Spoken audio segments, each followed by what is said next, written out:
No, no, no. British Prime Minister Margaret Thatcher told the House of Commons on October 30, 1990, to a proposal for a more centralised government in Europe.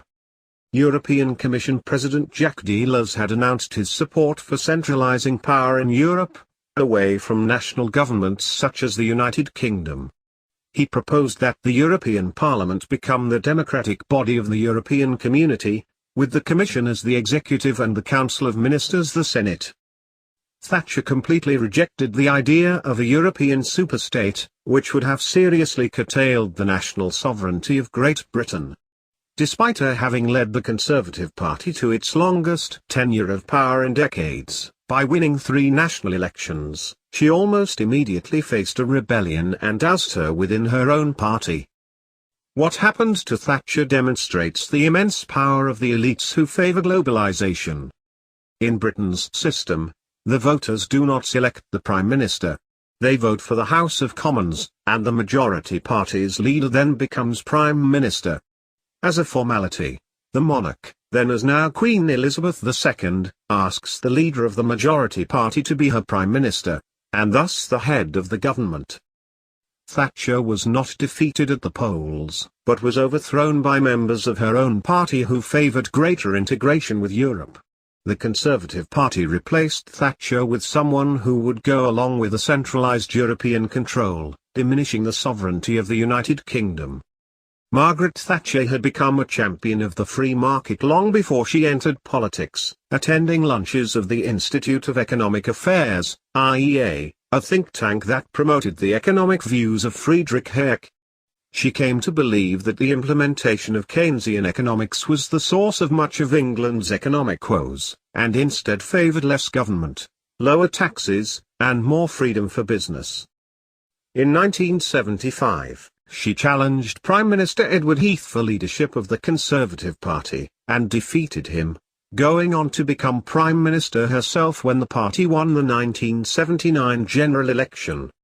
Once in power, Thatcher moved to free the British economy from many stifling government regulations, emphasising privatisation. She was re-elected in 1983 and again in 1987. In her early years in office, Thatcher supported British inclusion in the European Economic Community, EEC, campaigning for staying in during a 1975 referendum. Over time, however, she became increasingly hostile to the growing power of the European Trade Union. As her biographer, Charles Moore, explained, she was fiercely against monetary and economic union and the euro, and very opposed to political union. She felt Britain would be better off if it kept a distance from all of this. During a speech in Bruges in 1988, she announced her opposition to proposals from the European Community for a federal structure, with increased centralization of decision-making. She expressed fear that their proposals were at odds with smaller government and deregulation, declaring, "We have not successfully rolled back the frontiers of the state in Britain, only to see them reimposed at a European level, with a European superstate exercising a new dominance from Brussels." In Luxembourg, Thatcher took issue with the idea that the European Community should become a United States of Europe. She opposed ceding any more power to European institutions, stating that such a government in Europe would be a nightmare. She pointed to the example of the Soviet Union as a government that tried to run everything from the center. On the contrary, she argued, success depends upon dispersing power and decisions away from the center. Thatcher had signed the Single European Act, which created a single European market, during her tenure as Prime Minister, an act she came to regret. In her later years, she campaigned against Britain's exchanging the pound for the euro, the common currency for the European Union, predicting that the euro would fail economically, politically and indeed socially. Fortunately for the British, they did not adopt the euro, holding to the pound. She also campaigned against pro-European integration politician Ken Clarke in his bid for the Conservative Party leadership, stating, "He seems to view with blithe unconcern the erosion of Britain's sovereignty in Europe." The blunt truth is, Thatcher wrote in her 2002 memoirs, that the rest of the European Union needs us more than we need them. It now appears that the British public has come to the same conclusions that Thatcher reached years ago. About 70% of the laws governing the British people are now dictated by bureaucrats of the European Union. As Thatcher once said, no doubt recalling Napoleon and Hitler, European unity has been tried before, and the outcome was far from happy. While Britain has voted to leave the European Union, the powerful forces that favour the European superstate decried by Thatcher will not go quietly into the night. As they were willing to terminate the career of the woman who had led Britain out of economic decline over the issue, they will no doubt have little reluctance to punish the British people themselves for their temerity in voting for Brexit. Before the Brexit vote, President Obama warned the British not to leave the EU, threatening that he would put them in the back of the line for any trade agreement with the United States. German Chancellor Angela Merkel issued her own warnings as well.